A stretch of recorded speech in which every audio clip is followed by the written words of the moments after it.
তো গাইস আজকে আবারও বেরিয়ে পড়লাম মার্কেটিং করার জন্য। তো হায়দ্রাবাদে আজকে আমার 1 মাস পূরণ হলো, তাই আজকে রবিবার, তো রবিবার উপলক্ষে আজকে একটা স্পেশাল মেনু হবে, তাই আমরা বেশি দেরি না করে চলে এলাম এই দোকানটায়। আর সঙ্গে নিয়েছে একজন দাদাকে একটা স্পেশাল মেনু করার জন্য। আর এই দিয়ে কিন্তু শুরু হয়েছে আমাদের যে চিকেন অর্ডার দিয়েছিলাম, সেই চিকেনটা কিন্তু কাটা শুরু হয়ে গেছে। তো এখন চিকেনটা ভালো করে প্যাক করে আমরা যাচ্ছি একদম হায়দ্রাবাদের যে লাস্ট মাথায় একটা মার্কেটিং রয়েছে, সেই মার্কেটিং করতে। আজকে কিন্তু প্রচন্ড পরিমাণে হায়দ্রাবাদের তাপ দিয়েছি, এত রৌদ্রুর মধ্যে, তাপের মধ্যেও কিন্তু আমরা বাজার করতে বেরিয়েছি তোমাদের শুধু একটা ভিডিও দেওয়া। তো প্রচন্ড গরম পড়েছে, তাই ভাবলাম কিছু আম কিনে নেওয়া যাক।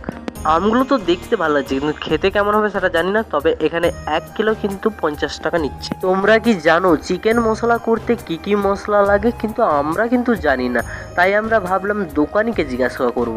কিন্তু এ কি, দোকানি তো দোকানে নেই। তাই আমরা বেশি দেরি না করে বেরিয়ে পড়লাম আমাদের রুমের উদ্দেশ্যে। আর রুমকে আমাদেরকে যেতে হলে 1 ধাপ সিঁড়ি ওপরে যেতে হবে। আর আমরা থাকি একতলায়, তাই খুব একটা গরম লাগে না আমাদের। আর আমাদের পাশে কিন্তু আরো দুটো রুম রয়েছে, সেগুলো সব ফ্যামিলি রুম, তাই আমরা ব্যাচেলার এই রুমটাই থাকি।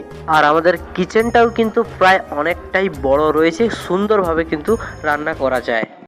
সো গাইস, এখন আমরা কিন্তু করবো মাংস ম্যারিনেট তো সুন্দরভাবে। তো চলো কী কী দিই মাংসতে, তো দেখা যাক তোমাদেরকে। তো আমাদের প্রথমে কিন্তু লবণ চলে এসেছে মাংসতে, দেখতে পাচ্ছ একদম বড় বড় লেগ পিস রয়েছে। তো প্রথমে পড়ে গেল লবণ, আমরা দিয়ে দেবো হলদি। এটা একদম সুন্দর কালারটা করার জন্য হলদি দিয়ে দিব।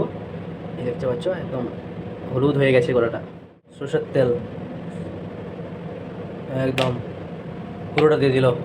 আমরা বাজার থেকে যেটা নিয়ে এসেছিলাম, এই যে দেখতে পাচ্ছ দাদা কিন্তু এখানে দইটা দিবে। তো চলো এবারে দইটা দেওয়া যাক, একদম পুরোটা দিয়ে দিবে।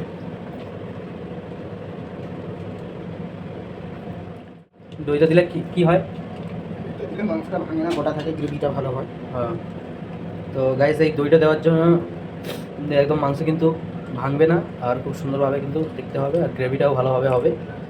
দিয়েছিলাম, আবার একটা দই দিয়ে দিলাম। হ্যাঁ, আবার একটা দিয়ে দিচ্ছি। দুটো দই নিয়ে এসেছিলাম, তো দুটো দই দিয়ে দিলাম। এই দেখতে পাচ্ছ একদম